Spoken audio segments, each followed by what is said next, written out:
الذين كفروا للذين آمنوا لينذر من كان حيا ويحق القول على الكافرين أنعم لو شاء الله أطعمه. Pada petang, saya akhiri dengan Wassalamualaikum warahmatullahi wabarakatuh. اللهم اغفر للمؤمنين والمؤمنات والمسلمين والمسلمات الأحياء منهم والأموات برحمتك يا وصلى الله على محمد وعلى آله وصحبه أجمعين. سبحان ربك رب العزة عما يصفون وسلام على المرسلين والحمد لله رب العالمين. آمين يا رب العالمين. تقبل.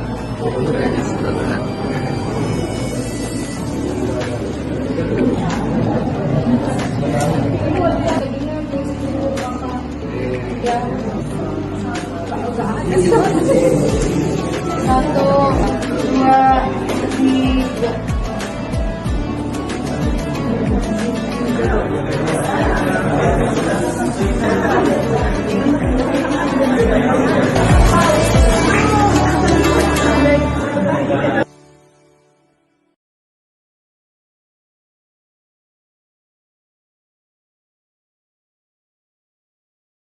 Assalamualaikum warahmatullahi wabarakatuh.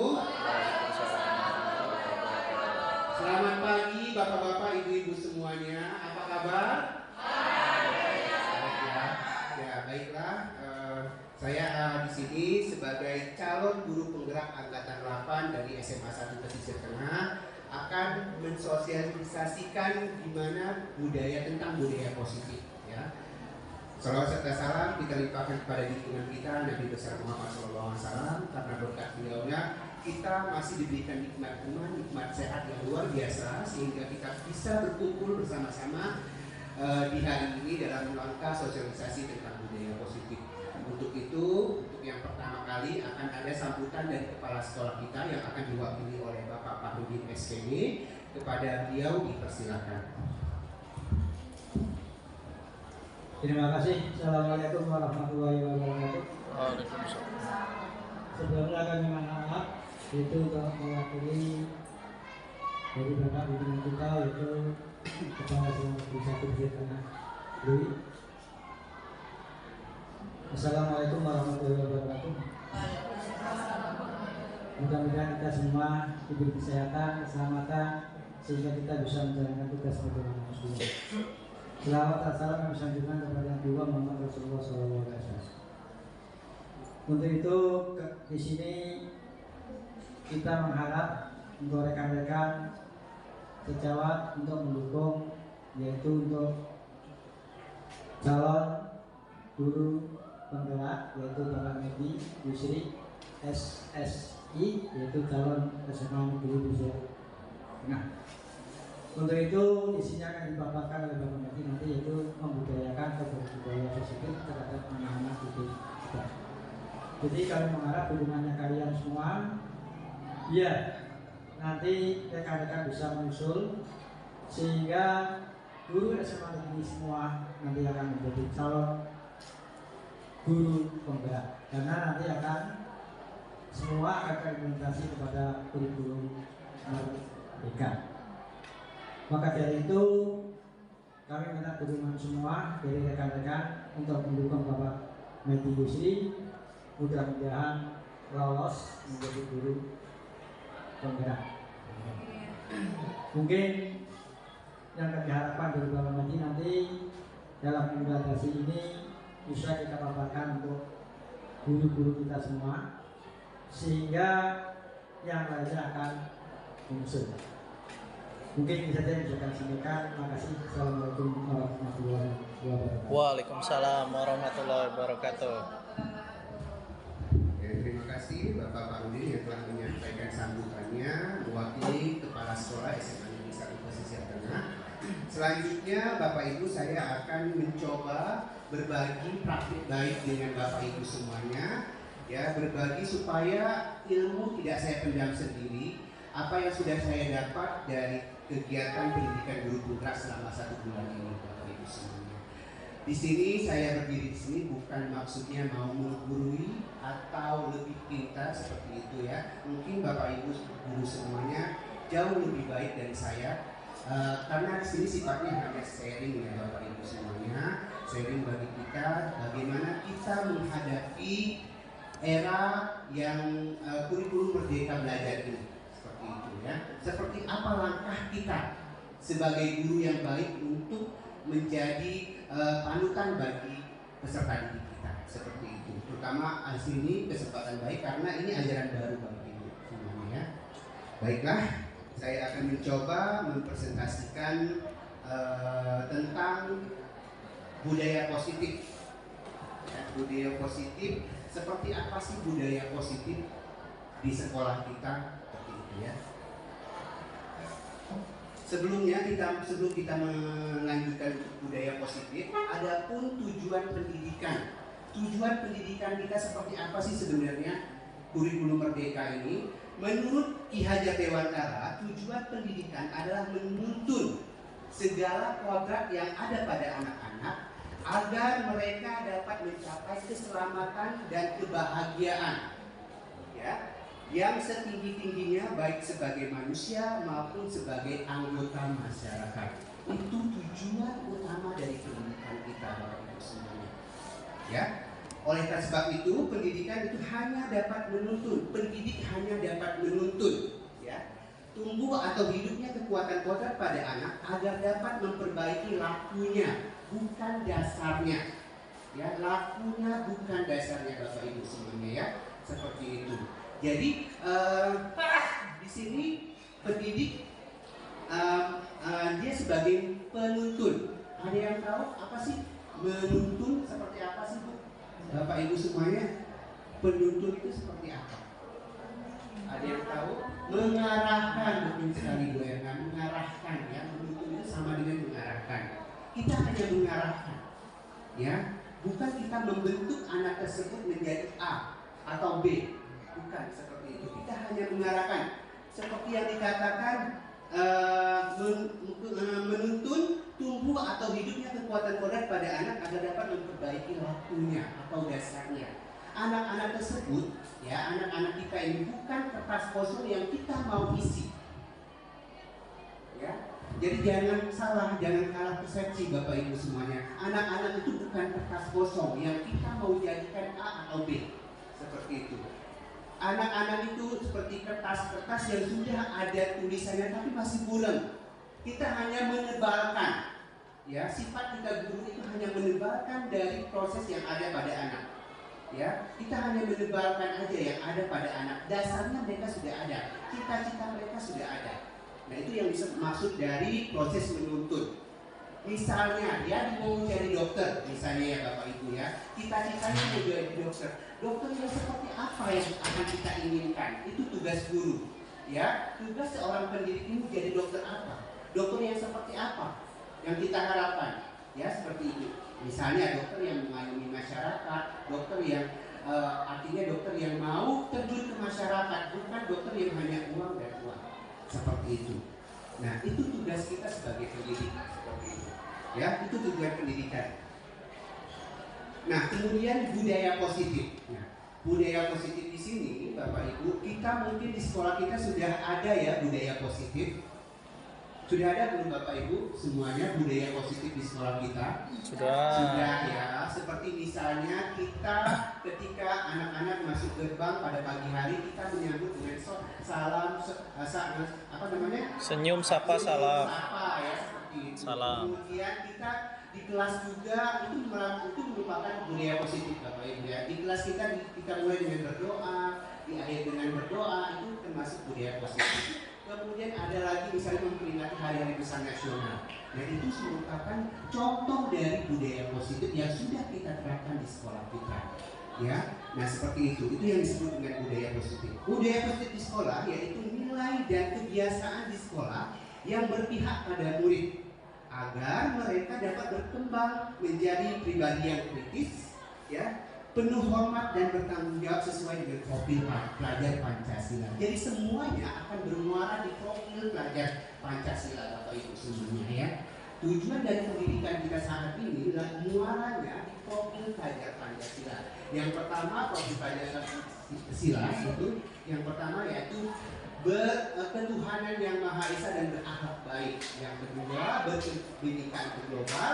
Yang ketiga mandiri, kemudian kreatif. Ya, nah itu merupakan contoh dari profil pelajar Pancasila. Seperti itu Bapak Ibu semuanya ya. Nah, sekarang kita masuk di konsep inti budaya positif. Konsep utama dari budaya positif itu mencakup perubahan paradigma belajar, ya, kemudian disiplin positif, kemudian nilai-nilai kebajikan, kemudian kebutuhan dasar manusia, motivasi perilaku manusia, posisi kontrol guru, keyakinan kelas, segitiga restitusi. Nah, di sini tidak mungkin kita akan menjelaskan semua. Kita akan mengambil poin-poin intinya dari budaya positif ini seperti apa. Pembelajaran dengan paradigma baru, ya, seperti kita ketahui, sekolah kita sudah sekolah bergerak. Artinya guru-gurunya harus bergerak, guru-gurunya harus guru penggerak, ya, seperti itu.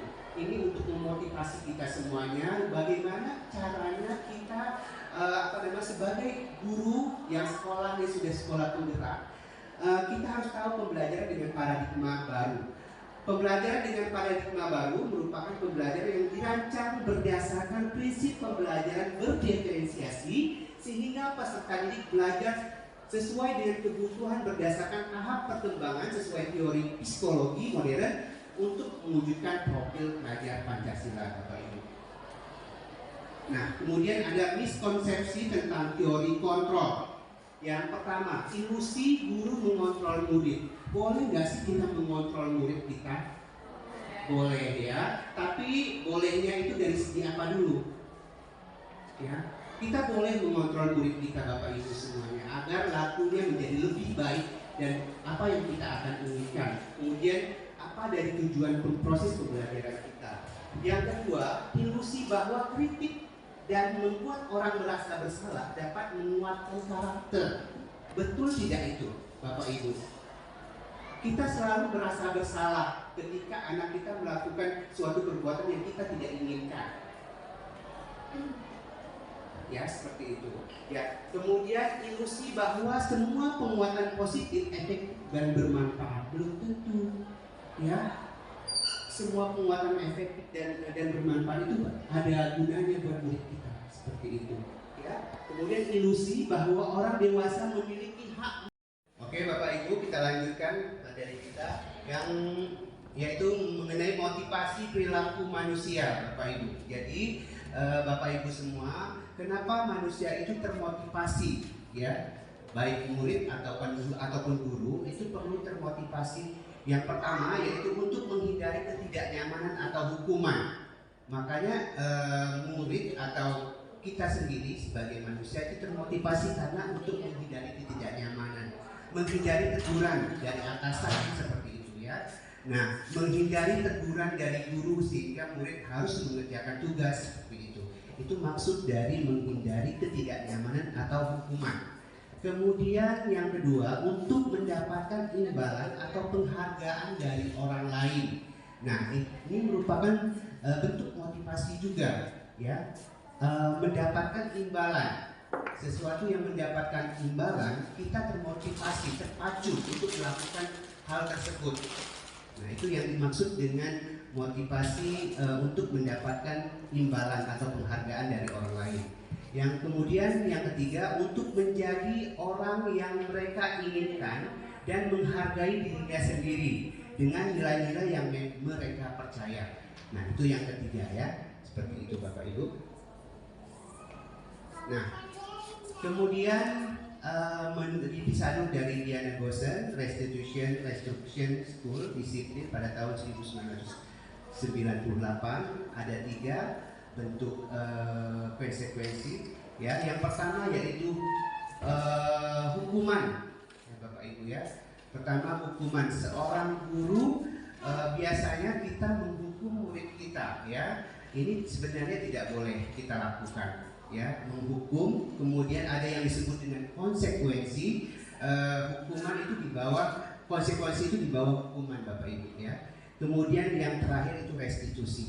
Ya, ini yang paling bagus yang harus kita terapkan di dalam kelas Bapak Ibu semuanya ya. Yang pertama hukuman, tidak terencana atau tiba-tiba. Kita menghukum murid kita karena melakukan kesalahan di kelas atau tidak mengerjakan tugas di kelas, itu kita hukum biasanya. Ya enggak Bapak Ibu semuanya? Ya, gitu ya. Jadi kita masih menerapkan pola hukuman di dalam kelas. Nah, di paradigma baru kurikulum merdeka ini kita tidak boleh menghukum murid. Ya, Bapak Ibu semuanya. Ya, kemudian murid tidak tahu apa yang akan terjadi atau tidak dilibatkan dengan hukuman tersebut. Langsung kita menjas anak tersebut, silakan kamu keliling lapangan 4 kali. Seperti itu. Tidak memberikan solusi buat anak-anak kita. Apa dampaknya? Dampaknya akan tertanam di diri anak tersebut, ya, akan tertanam terus sampai dia dewasa. Oh, saya pernah dihukum Bapak Ibu itu. Sesuatu yang tidak enak ya didengar ataupun dirasakan seperti itu. Karena hukuman itu biasanya kayak menekan ya, seperti itu, menekan anak-anak tersebut sehingga anak tersebut menjadi pikirannya itu ada terus di dalam pikirannya seperti itu ya. Kemudian bersifat satu arah, berupa hukuman berupa fisik atau psikis seperti itu ya. Kemudian konsekuensi, nah ini lebih ini ya Bapak Ibu daripada hukuman. Terencana, disepakati sesuai peraturan. Nah ini terencana kalau konsekuensi. Kemudian murid tetap dibuat tidak nyaman. Ya, murid dibuat tetap dibuat tidak nyaman seperti itu ya. Kemudian sikap guru selalu memonitor murid. Nah, seperti itu ya. Itu bentuk dari konsekuensi. Kemudian yang terakhir yaitu restitusi. Restitusi proses menciptakan kondisi bagi murid untuk memperbaiki kesalahannya sendiri. Ya, jadi dia mencari solusinya sendiri. Ya, kesalahan yang dia perbuat bukan kita yang memberikan solusinya. Kita cecer dengan pertanyaan terus, di mana dia akan menemukan solusi sendiri. Kita tidak memberikan solusi kepada anak tersebut. Biarkan dia sendiri yang mencari solusinya. Seperti itu ya. Kemudian proses kolaboratif mengajarkan yang murid untuk mencari solusinya sendiri. Seperti itu ya. Nah, kemudian identitas gagal hukuman, ini contohnya ya Bapak Ibu, sesuatu yang menyakitkan harus terjadi kalau hukuman, ya. Kalau konsekuensi, sesuatu yang harus terjadi tanpa menyakitkan. Restitusi merupakan pilihan, ya, pilihan Bapak Ibu semuanya. Kemudian yang kedua, tidak nyaman untuk murid atau anak untuk jangka waktu panjang. Contohnya kami ya, kalau di lagi pendidikan guru penggerak ini, kita disuruh menulis esai siapakah guru yang pernah, yang kamu rasakan dulu, yang menghukum kamu, yang masih ingat di otak kalian. Nah, itu kan akan tertanam di kita. Kita disuruh nulis esai, ya kan? Nah, jadi itu sesuatu yang akan tertanam di diri kita. Kita menjadi dengan guru tersebut kita kayak kecewa ataupun kita dendam dengan guru tersebut karena kita memberikan hukuman seperti itu. Ya, korban mendapatkan keadilan, ini gimana? Korban mendapatkan keadilan, murid anak akan tersakiti.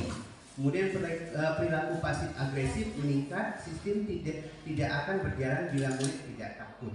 Kalau konsekuensi sesuatu yang harus terjadi tidak nyaman untuk murid atau anak untuk jangka waktu yang pendek. Jadi kalau bedanya, kalau hukuman itu panjang sangat lama sampai kita sudah dewasa seperti itu Bapak Ibu semuanya. Kalau konsekuensi sudah, kalau kita berikan konsekuensi hari ini udah kelar hari itu aja. Ya, nggak perlu berlarut-larut sampai kita dewasa atau tua, kita juga masih ingat seperti itu. Kemudian restitusi merupakan pilihan tadi, menguatkan untuk murid atau anak dalam jangka waktu yang panjang. Ya, korban mendapatkan ganti, korbannya mendapatkan gantinya Bapak Ibu semuanya. ya. Murid atau anak mendapatkan penguatan, kemudian masalah terpecahkan, masalah dia terpecahkan, terselesaikan semuanya. Kalau ada anak murid kita bermasalah di dalam kelas, ya kita selesaikan dengan cara restitusi Bapak Ibu semuanya ya. Nah, mari berlatih hukuman atau konsekuensi Bapak Ibu. Nomor 1, membersihkan coretan yang dibuat di meja tulis. Konsekuensi apa hukuman Bapak Ibu?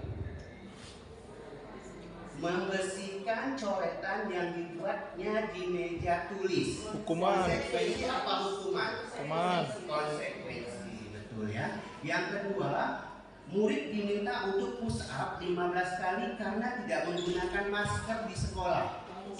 Konsekuensi apa hukuman? Hukuman Bapak Ibu. Karena ada kalimat tidak menggunakan masker. Jadi konsekuensinya kamu tidak menggunakan masker, maka konsekuensinya kamu akan push up 15 kali. Bisa juga kategorinya. Ya, bisa ya, bisa termasuk hukuman dan bisa juga konsekuensi. Kemudian mengganti kertas tulisan teman yang telah dicoret-coret. Konsekuensi. Berjemur di lapangan basket pukul 12.00 siang karena mengobrol dengan temannya. Hukuman. Membersihkan WC karena ribut di depan kelas. Hukuman. Ya, seperti itu. Membersihkan tumpahan air di meja tulis karena tersenggol pada saat belajar. Konsekuensi. Jadi paham ya mana konsekuensi, mana hukuman. Ya, seperti itu. Ya. Kita lanjut Bapak Ibu. Nah, keyakinan kelas. Bapak Ibu semuanya, apakah sudah buat keyakinan kelas di kelas masing-masing? Sudah, ada yang sudah, ada yang belum ya. Nah, jadi keyakinan kelas bukan peraturan kelas ya Bapak Ibu sekarang. Jadi sekarang itu keyakinan kelas bukan peraturan kelas. Apa sih bedanya keyakinan kelas dengan peraturan kelas? Ada yang tahu? Keyakinan sesuatu yang disepakati secara bersama. Betul, sesuatu yang disepakati secara bersama-sama. Betul. Kalau peraturan? Satu kita, betul, kita tempel besar-besar itu peraturan kita kelas diplot, udah ya. Kalian harus mentaati. Itu tidak boleh Bapak Ibu. Kalau keyakinan kelas kita buat kesepakatan bersama. Ya, kita buat kesepakatan bersama, kita kasih kayak sticky note ke anak-anak, kita bagikan mereka mau apa di kelas. Mereka yang membuat mereka nyaman di kelas seperti apa. Nah, seperti itu yang disebut dengan keyakinan kelas. Kita wali kelas seharusnya karena ini ajaran baru, seharusnya kita buat keyakinan kelas dulu, ya, kesepakatan bersama. Nah, pembentukan keyakinan sekolah atau kelas, keyakinan kelas bersifat lebih abstrak, Bapak Ibu, daripada peraturan yang lebih inti dan konkret. Keyakinan kelas berupa pernyataan-pernyataan yang universal. Nah, pernyataan keyakinan kelas senantiasa dibuat dalam bentuk positif. Keyakinan kelas hendaknya tidak terlalu banyak. Misalnya kita buat 5 aja atau 6 saja, kita tempel hasil kesepakatan bersama. Misalnya pertama menjaga kebersihan, ya, tepat waktu gitu ya Bapak Ibu. Contohnya seperti yang saya buat di kelas 12.7. Keyakinan kelasnya pertama misalnya disiplin waktu, ya. Disiplin waktu, kemudian saling menghormati, saling tolong menolong, menjaga kebersihan, berbicara sopan dan menghormati guru, kemudian belajar santai tapi serius. Nah, ini merupakan kesimpulan dari keyakinan-keyakinan yang mereka buat. Jadi kita mau menyimpulkan sendiri, nggak perlu banyak-banyak. Yang penting mereka ingat karena keyakinan mereka sendiri, karena yang buat mereka sendiri. Insya Allah mereka akan mentaati apa yang mereka sudah buat seperti itu, ya. Nah, kebutuhan dasar manusia.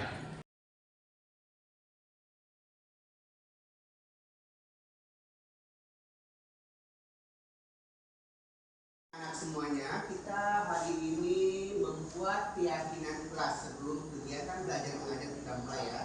Jadi ada yang tahu tentang keyakinan kelas seperti apa? Silakan Nak.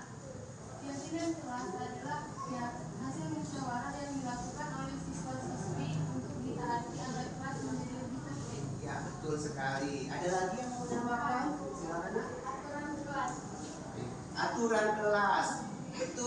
Jadi semuanya itu merupakan keyakinan kelas kita. Kalau aturan kelas itu lebih mengikat kita, artinya lebih baik kita menggunakan kata-kata keyakinan kelas, karena keyakinan kelas itu merupakan keyakinan yang telah kita buat bersama, ya, pribadi masing-masing atau kalian sendiri masing-masing membuat sendiri-sendiri, kemudian kita akan simpulkan, ya, menjadi poin-poin tertentu. Misalnya ada 5 atau 6 keyakinan kelas yang kita buat. Jadi nggak usah banyak-banyak, yang penting kalian sendiri meyakini dalam hati bahwa itulah aturan atau keyakinan kalian yang akan kita sepakati bersama. Paham ya? Ya. Silakan nak dibagikan stikernya ke teman-teman di belakang.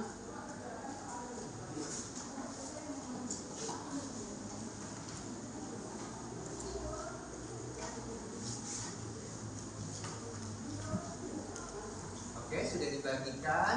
Silahkan dibuat sendiri-sendiri, pakai kata-kata sendiri, keyakinan apa yang akan kalian lakukan untuk kebaikan kelas kita ini. Seperti itu ya. Ya, kalian nyaman belajarnya. Contohnya, saya maunya misalnya Pak menjaga kebersihan, boleh ya. Atau tepat waktu gitu ya. Guru dan siswa tepat waktu, boleh ya, seperti itu ya. Silakan ditulis. Kemudian setelah ditulis, nanti silakan ditempel yang di bawah kata-kata keyakinan kelas tersebut. Nanti akan kita simpulkan bersama, ya. Ya, akan kita lihat bersama seperti apa keyakinan kelas dari kelas 12.1. Seperti itu ya.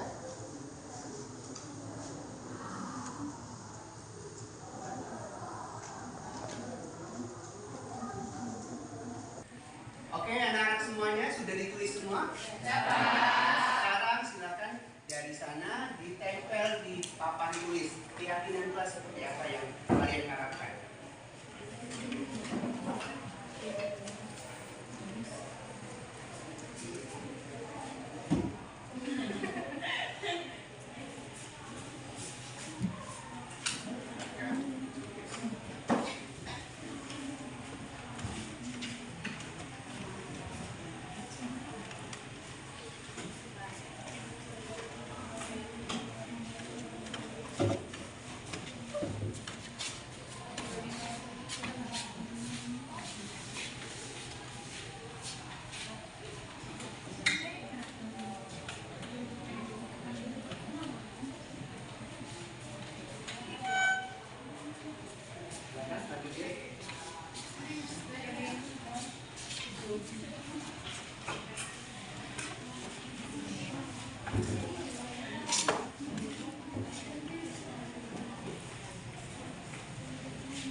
Oke, sudah semua ya ditempel di depan tentang keyakinan kelas yang kalian sudah buat masing-masing ini. Sekarang Bapak bacakan dulu apa aja sih keyakinan kelas yang sudah kalian buat. Yang pertama misalnya menjaga kebersihan kelas agar belajar lebih nyaman. Oke. Kemudian yang kedua menjaga kelas supaya lebih rapi ya. Kemudian harus saling menghargai dan menghormati, ya. Jangan tidur saat jam pelajaran, jangan tidur saat jam pelajaran, ya betul. Jangan jangan mengobrol pada saat jam pelajaran. Tidak ribut saat KBM berlangsung. Saya mau kelasnya selalu bersih, artinya menjaga kebersihan, ya. Buang sampah pada tempatnya. Kemudian belajar dengan diam agar semua paham. Itu konsentrasi artinya ya. Saling menghargai. Betul ya. Menjaga kebersihan, menghormati sesama teman, menjadi kelas lebih kompak ya. Menjaga kebersamaan ya. Kemudian jaga kebersihan, oke, disiplin dan dalam hal belajar. Piket kelas sesuai jadwal, saling menghargai sesama teman, jangan ribut pada saat KBM berlangsung. Kemudian saat jam pelajaran jangan ribut, masuk kelas tepat waktu, saling menghargai, buang sampah pada tempatnya. Oke. Kelas 11.1 adalah kelas yang terbaik dan kelas lainnya. Kemudian seluruh anggota kelas wajib menjaga barang masing-masing, bertanggung jawab ya. Ya betul ya. Menjaga kebersihan, tugas piket wajib melaksanakan piket saat pulang sekolah, mengaji sebelum pelajaran dimulai. Betul. Kemudian saya ingin murid melaksanakan piket kelas, menghargai guru sebagai sedang berbicara, kemudian beli kain pel, membuat poster, ya. Kemudian saling menghormati, kemudian harus saling menghargai teman. Nah, kemudian menciptakan lingkungan di kelas yang jujur ya. Oke, saling membantu satu sama lain. Oke, saling menghormati, tidak membeda-bedakan antar teman. Betul. Saling menghargai dan lain-lain ya. Semua ini merupakan peraturan kelas yang kalian buat. Poinnya yang kalian sudah buat ini, intinya yang pertama pasti menjaga kebersihan. Oke ya, kesimpulannya Bapak tulis ini. Kesimpulan. 1. Menjaga kebersihan ya. Menjaga kebersihan. Yang kedua apa? Saling menghormati. Betul. Saling menghormati. Terus yang ketiga, disiplin waktu. Ada lagi? Ya, bertanggung jawab.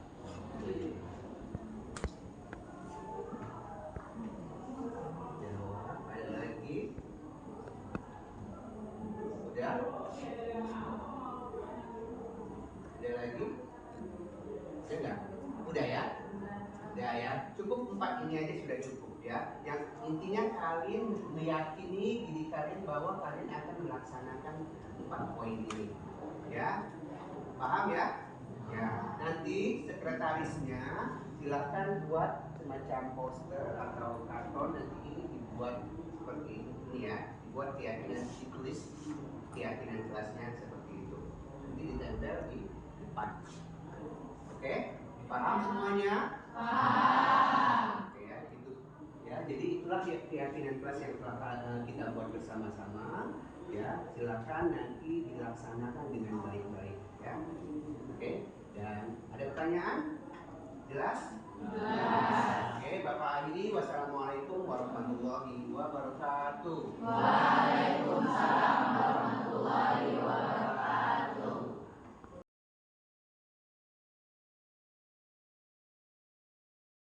Assalamualaikum warahmatullahi wabarakatuh. Perkenalkan, nama saya Reni Desiana. Saya guru SMA Negeri 1 Pesisir Tengah yang merupakan rekan sejawat dari Pak Medi Yusri selaku CGP Angkatan 8 di SMA Negeri 1 Pesisir Tengah. Sebelumnya terima kasih kepada Pak Medi telah melaksanakan sosialisasi tentang budaya positif kepada guru-guru SMA Negeri 1 Pesisir Tengah yang insya Allah akan kami terapkan kepada peserta didik dalam mengajar dalam sehari-hari. Terima kasih juga untuk Bapak Ibu Angkatan 8. Semoga bermanfaat dan juga tetap semangat dalam melaksanakan sosialisasi selanjutnya akan kami tunggu dan insya Allah juga akan bermanfaat untuk kehidupan dan seterusnya juga dalam belajar dan mengajar. Terima kasih sebelumnya. Assalamualaikum warahmatullahi wabarakatuh. Assalamualaikum warahmatullahi wabarakatuh. Perkenalkan, nama saya Siti Sundari dari kelas 11-1 SMA Negeri 1 Pesisir Tengah.